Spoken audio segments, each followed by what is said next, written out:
Halo guys, kita akan mereview Sackboy A Big Adventure dirilis pada tanggal 12 November 2020 nih guys, sebagai game platformer. Nah, Sackboy A Big Adventure itu ya juga dilengkapi dengan berbagai rintangan dan teka-teki yang seru nih, sehingga tidak monoton. Setiap rintangan pada game ini juga tergolong cukup mudah dilewati, bahkan anak-anak kecil sekalipun nih. Nah, jadi tidak hanya mengumpulkan koin saja ya dan lonceng, kamu juga harus menemukan lokasi gelembung air yang terbesar pada tempat-tempat yang sulit dijangkau dan kadang tidak terlihat. Nah, gelembung air ini ya berfungsi untuk mendapatkan skor terbaik pada level yang dimainkan. Sehingga pastikan kamu harus benar-benar berhasil mendapatkan gelembung air tersebut sebelum mencapai ke titik akhir. Lonceng yang kamu kumpulkan ya selama permainan juga berfungsi untuk mata uang yang dapat digunakan membeli berbagai kostum agar penampilan Sackboy terlihat menarik nih guys nih. Ya, jadi walau begitu tidak semua kostum dapat dibeli menggunakan lonceng nih guys, karena ada juga beberapa kostum yang bisa kamu dapatkan ya dengan mengumpulkan potongan item kostum yang ada pada area permainan di setiap level. Nah, salah satu fitur yang masih dipertahankan adalah fitur Grab pada Sackboy A Big Adventure ya. Fitur ini tidak hanya memungkinkan kamu dapat bergantung pada suatu objek saja, tapi kini juga dapat melakukan berbagai hal seperti misalnya ya menarik, mendorong, dan melempar objek. Nah, hal ini tentu menambah seru permainan nih guys. Seru kan? Nah, pertarungan boss Sackboy ini ya A Big Adventure juga terasa sangat variatif. Apalagi ketika kamu harus berhadapan nih guys dengan Vex. Nah, ia akan muncul dengan rintangan yang berbeda-beda yang harus kamu hadapi. Nah, sehingga Vex akan menjadi musuh paling menyebalkan dalam game ini. Seru kan?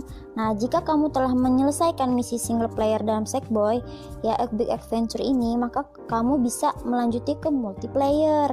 Yap, game ini juga memiliki mode multiplayer yang seru nih loh. Dalam mode multiplayer ya guys nih, kamu bisa bermain dengan 3 teman. Jadi bisa lebih dari 1 teman nih guys ya, atau pemain lain sekaligus. Nah, sehingga berpetualang juga semakin seru.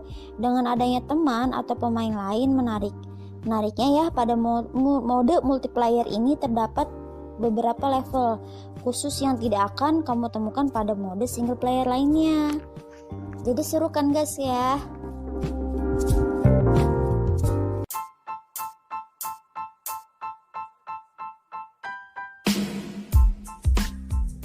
Guys, game yang kedua nih guys, yaitu Demon's Souls ya, dirilis pada tahun 12 November 2020. Nah, berbeda dengan seri Souls sebelumnya nih, versi ini lebih modern, di mana sebagian besar plot berujung disajikan implisit ya, yang menuntut lebih banyak penelitian dan usaha baca deskripsi untuk menangkap apa yang sebenarnya terjadi.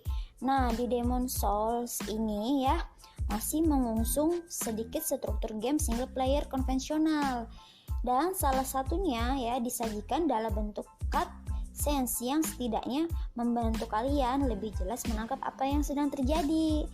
Jadi ya seperti itu ya guys ya, lebih simpel ya. Nah, Demon's Souls mengambil sebuah setting kerajaan di dunia fantasi, yaitu yang bernama Boletaria, yang harus berhadapan dengan sebuah malapetaka besar. Nah, keputusan untuk menggunakan kemampuan bernama Soul Arts ternyata berujung membuat mereka diserang oleh sebuah entitas misterius bernama The Old One. The Old One nih ya membawa sebuah kabut tebal yang pelan tapi pasti membungkus Boletaria nih guys ya. Mereka yang tidak memiliki souls pun berakhir terlahir kembali sebagai monster-monster yang membuat kerajaan kian luluh lantak. Nah, di sini ya guys, kalian berperan sebagai seorang kesatria yang mengemban tugas suci ya, yang sepertinya ya bisa kalian prediksi lah guys ya, membersihkan Boletaria dari beragam maksud saya ancaman besar ini. Nah, di game tersebut ya karakter protagonis utama ini ya juga terikat pada sebuah area misterius bernama The Nexus yang dijaga oleh Maiden in Black. Di The Nexus tinggal entitas lain bernama monumentals yang mampu melihat masa lalu dan masa depan. Keren kan guys? Nah, berusaha bertahan hidup untuk terus mewariskan pengetahuan demi menghancurkan the world on. Pada akhirnya, kalian diminta untuk mengunjungi 5 area berbeda dan mengambil kembali Demon Souls dari tiap demon yang menguasainya. Seperti itu guys.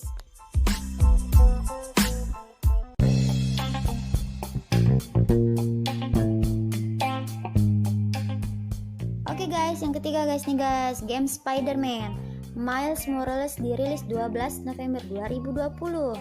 Kita akan kembali melakukan petualang di kota New York setelah pengenalannya di game pertama yaitu Spider-Man. Uniknya guys, di game ini kita akan memainkan latar waktu Natal yang sangat meriah dan senada dengan waktu perilisan game ini menuju akhir tahun. Ya, seperti kita tahu ya, sekilas kita pun akan dibuat hanyut dengan cerita Miles Morales yang tengah bercengkrama dengan anggota keluarganya. Kini Miles dihadapkan dengan dilema, yakni kawan dan keluarga terdekatnya yang terlibat aktivitas berbahaya. Dan bahkan sang ibu tengah mencalonkan diri jadi wali kota. Sementara itu, Peter mulai mempercayakan Miles dengan tanggung jawab yang besar dan membiarkan sang Spider-Man dari Harlem menjaga New York seutuhnya guys. Berbeda dengan Spider-Man versi Peter Parker, Miles di sini mewarisi kemampuan yang berbeda. Sebelumnya, Peter mengembangkan banyak gadget untuk membantunya dalam bertarung. Ada 9 gadget yang bisa pemain pakai di game pertamanya guys. Sementara itu, Miles hanya bisa menggunakan 4 gadget saja, yakni seperti penembak jaring, penarik gaya gravitasi, holodron, serta jebakan listrik. Bisa dibilang guys, Miles menginisiasi gaya pertarungan yang lebih kentara. Pasalnya di sini Miles juga diceritakan bisa membangkitkan kekuatan baru dari kekuatan Spider-Man miliknya. Keren kan guys? Nah, di sini Miles diceritakan digigit oleh laba-laba genetik jenis baru yang memungkinkannya membangkitkan bioelektrik. Nah, musuh utama yang dihadapi Miles ini adalah mega korporasi baru bernama Roxxon yang mengambil oleh New York selepas Oscorp membuat kacau kota mereka dengan senjata genetik. Dan ternyata Roxxon juga menyimpan suatu niat tersendiri untuk mengembangkan senjata dan membuat New York dalam pengawasan para militer dari perusahaan ini. Seru kan guys?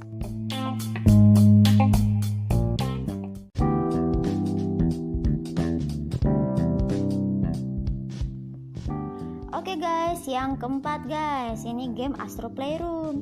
Game ini dirilis pada tanggal 12 November 2020. Walaupun hadir sebagai game platformer sebagai basis mekanik, Astro Playroom memang tidak diracik seperti game petualangan konvensional pada umumnya. Tidak seperti seri sebelumnya. Rescue Mission yang fantastis di PlayStation VR, eksistensi dari seri Astro Playroom seperti jelas ya didesain untuk memenuhi setidaknya 2 tujuan. Itu merayakan rilis PlayStation 5 dan menjadi sebuah demo kecil soal apa yang ditawarkan oleh konsol generasi terbaru ini. Maka hal inilah yang berhasil ia lakukan. Dengan posisi yang nyaris bisa disebut sebagai maskot untuk PlayStation di luar Kinect di era PlayStation 4 kemarin, Astro Playroom akan membawa kalian masuk ke dalam arsitektur PlayStation 5 sebagai taman bermain.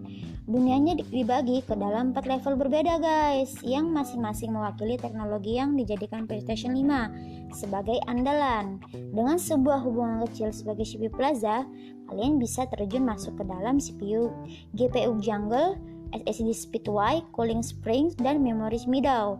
Masing-masing dunia ini tentu saja hadir dengan tema berbeda sembari mempertahankan estetika musuh, dunia dan lingkungan yang kita kenal dari seri Astrobot selama ini.